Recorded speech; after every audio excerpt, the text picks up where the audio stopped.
Welcome to your Saga Oasis. Somewhere, you might find empathy through such powerless confessions. My father forced me to change my university application. My mother forced me to break up with my boyfriend simply because she doesn't like him. Choosing what clothes to wear, what to eat, which school to attend, where to work, who to love, who to marry. Many people in this society have to follow their parents' orders. Throughout the process of growing up, their lives are accompanied by feelings of resentment, frustration, anger, and suffocation. If you feel the same way, then this video is for you. Who are immature parents? When you were little, did you feel lonely in a house with only you and two giants? These two giants, with their unpredictable emotions, sometimes got upset for reasons you couldn't understand. They would suddenly become angry, leaving you unsure how to communicate with them, making you feel helpless. Gradually, from being an innocent and carefree child, you started to be more cautious, especially paying close attention to their eyes, emotions, and words. Then, as you grew older, you had to get your parents' final approval for almost everything you wanted to do. If you feel this way, it is likely that your parents are immature parents, and you are living under their control. Even as you reach adulthood, get a job, start a family, and move out, their control can follow you throughout your life, even into your 50s, 60s, or beyond, regardless of your career or accomplishments. So who are the immature parents? In reality, many parents have grown older, but not emotionally mature. On the outside, they may appear to be responsible individuals who handle work efficiently, communicate well with others, and even achieve great success and high status in society. But at home, they are still just giant children. After many studies on practical cases, the following 4 types of individuals are considered immature parents. The first type, they belong to the group of people with unstable emotions. These individuals often lose control of their emotions, are very easily hurt, and overreact to everything. In a short span of time, their attitude can shift from extremely caring to extremely indifferent. Just moments ago, they could be very happy, and now they're angry. Because of these emotional fluctuations, they become unpredictable and create significant pressure in the family. They are easily agitated, and when this happens, the entire family has to rush to comfort them. The second type, the proactive and controlling parent. These parents are active and positive. On the surface, they may seem very normal because they always try to care for and invest in their children. However, they often force their children to behave in ways they believe are most appropriate. They tend to be strict, interfere in everything their children do, set high expectations, and can be very demanding. These parents do not care whether their children are genuinely happy. They often measure everything by goals and achievements. For example, they might ask, "How are your grades this year? Did you win first place in the competition?" The third type, the passive parent. These parents avoid all forms of conflict and stress. They are unwilling to have honest conversations with their children, do not initiate discussions about feelings or emotions, and do not stand up for themselves or their children when necessary. For example, Jack is in the 6th grade and, having just transferred to a new school, he is often rejected and bullied by his new classmates. The way teachers explain lessons and assign homework is also very different, making it hard for him to keep up with his study. When he confides in his mother at home, she tells him to let it go, saying not everything is worth worrying about. He turns to his father, who tells him to ignore those things and says that he'll talk later since he's busy watching the news. Jack feels abandoned and lost and no longer wants to go to school. Finally, the rejecting parent. These parents long for some time alone. They spend very little time with their children, and interactions with the family typically only occur when something serious or important happens. They lack patience and are indifferent to the needs of others. They often communicate with their children through commands or anger. Children of such parents often feel uncomfortable and believe they are not important to their parents. Why are they so immature? Today, we explore the immaturity of parents, not to blame each other, but to better understand the inner worlds of our parents and ourselves. After examining the 4 types of immature parents, we will continue to delve into the deeper reasons why so many parents live to be 40, even beyond 60, 70 years old, and still fail to mature. Research shows that a child gradually matures when they receive genuine care and love from their parents. However, for immature parents, they have gone through this stage, but are still like children craving attention. The main reason here is history has repeated itself.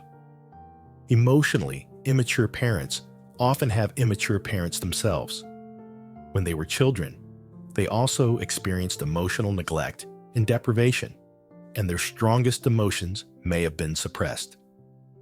This led to a limited ability to self-regulate and emotionally connect with others as they grew up.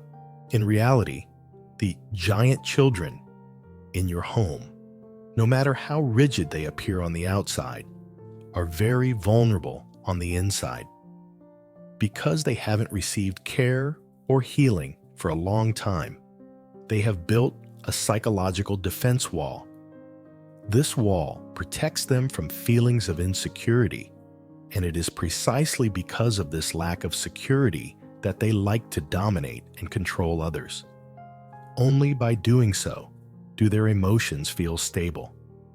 To achieve this, they are extremely strict, setting up boundaries to ensure their protective wall isn't breached. They do this by clearly defining roles, such as what responsibilities children must have, how the eldest should act, what the youngest must do, and so on. These roles create underlying currents that make everyone in the family feel unfairly treated and emotionally distant from each other. Furthermore, they always believe they are right. Immature parents lack the ability to self-reflect, meaning they cannot admit their mistakes. They think that admitting fault would cause their defensive wall to crumble, so they can't be wrong. They can become very stubborn when faced with opposition. Without self-reflection, a person cannot handle external pressure and will need to release it when they get home, often becoming bad-tempered with their loved ones. Especially for those with high education, but immature inner selves, their defensive walls are even thicker and higher. Living with immature parents, how do you often feel? The first emotion that almost everyone experiences is loneliness. This loneliness, when living with immature parents, can be so overwhelming that it feels like having parents, but not really having them. Alongside this loneliness comes a feeling of helplessness. This helplessness arises from the emotional communication from your parents. For example, your mom comes home from work, her face grim, and she doesn't say a word. You ask her what's wrong, but she remains silent. Her silence is a form of emotional communication. Although there are no words, it sends a signal to the child to guess why I'm upset. They handle problems by transmitting negative emotions, creating a fearful atmosphere that makes their children feel suffocated even in their own home. Following feelings of helplessness, pressure often emerges. You frequently feel forced and find yourself in difficult situations. The renowned Russian author Tolstoy once said, All happy families are alike. Each unhappy family is unhappy in its own way. According to a study, unhappy families share a common trait: the presence of a controlling family member who always demands others to comply with their wishes ensures that family members will undoubtedly suffer a great deal of pain and emotional distress. Next, you might feel like you're a minor part, as if your parents always prioritize themselves and overlook your real feelings. For instance, if you fail a test, their initial worry is about their own embarrassment rather than your disappointment. Another issue is feeling distant from your parents. They seem uninterested in sharing or truly connecting with you emotionally. You also might feel that they don't respect you. This usually happens when parents ignore your personal boundaries and personality, like reading your diary without permission, keeping tabs on you, or trying to control and change your decisions. Growing up with immature parents means you've been dealing with the same negative emotions from a young age. As a result, you become very sensitive and react strongly to emotions. A harsh word or an unreasonable action from them can leave you feeling scared, anxious, or sad for a long time. But the more you're affected by these emotions, the more your parents might use them as tools to control you, demanding that you do as they wish. If you don't comply, you might feel guilty or ashamed. But when you do give in, you may start to feel like you're losing yourself. This can lead to a life filled with emotional struggles, difficulty in managing feelings, and the potential to continue this unhappy cycle in your own family. What can children do to heal and save themselves? Dr. Lindsay, in her famous psychology book, Recovering from Emotionally Immature Parents, provides practical tools to protect yourself when dealing with immature parents. The book helps you regain emotional autonomy, heal yourself, and nurture the inner child within you. We can't change the circumstances of our upbringing, but we can certainly choose how we live our lives. Whatever your family owes you, you can reclaim it for yourself. The author emphasizes that to free yourself from the control of immature parents, the first step is to establish your own boundaries. For example, when parents yell or scold, some might protect themselves by shutting down emotionally or even leaving home to live independently, ignoring their parents. However, setting boundaries doesn't mean isolating yourself from your inner world or running away from conflicts. Instead, you can maintain a safe distance, directly confront, and clearly recognize the issue, which allows for better handling. Understand why they behave in such a way and realize that it's not about you. You haven't done anything wrong. It's crucial to stop the internal struggle that is exhausting you. Secondly, you need to stop paying excessive attention to your parents' immature behaviors. For instance, if your father angrily smashes a bowl in front of you, if you're still overshadowed by his presence, you'll likely startle and tense up.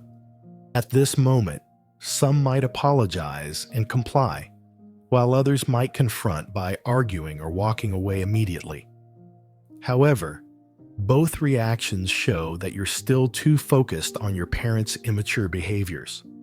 The best approach would be to pause for a moment, quietly clean up the mess, and then return to calmly discuss the matter with your father. The third way is to learn to refuse unreasonable demands from your immature parents. Living under their coercive demands, you may feel guilty about saying no because you fear their anger, criticism, or punishment. However, continuing to fear will keep you trapped in a cycle of control. To rationally refuse, you need to develop your critical thinking skills.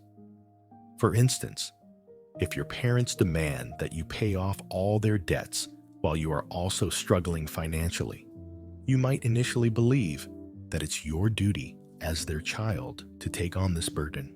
By not fearing them and using critical thinking to question the reality beyond what they tell you, you can better assess the situation.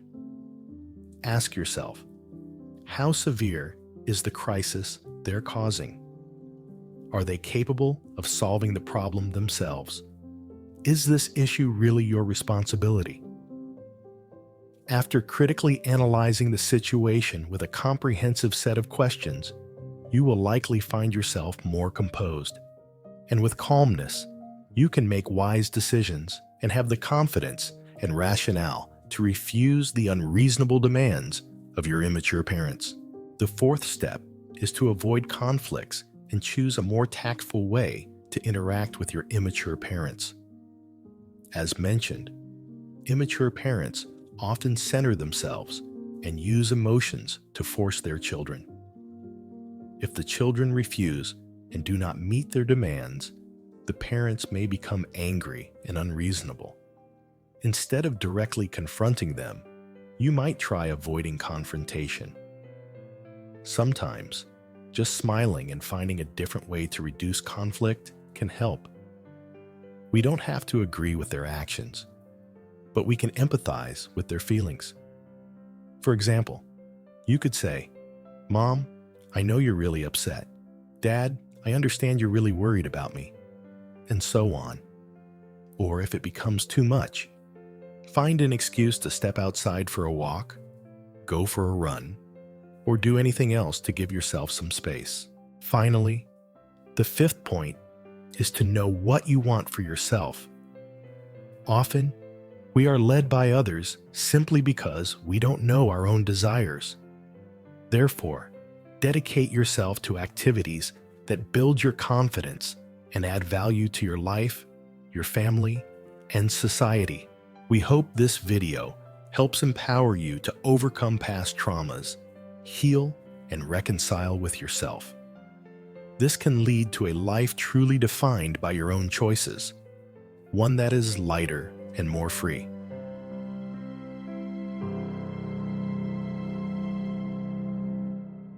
It's the end of the video. Thank you for joining us today. And don't miss out on more videos from us by subscribing and turning on the notification bell icon.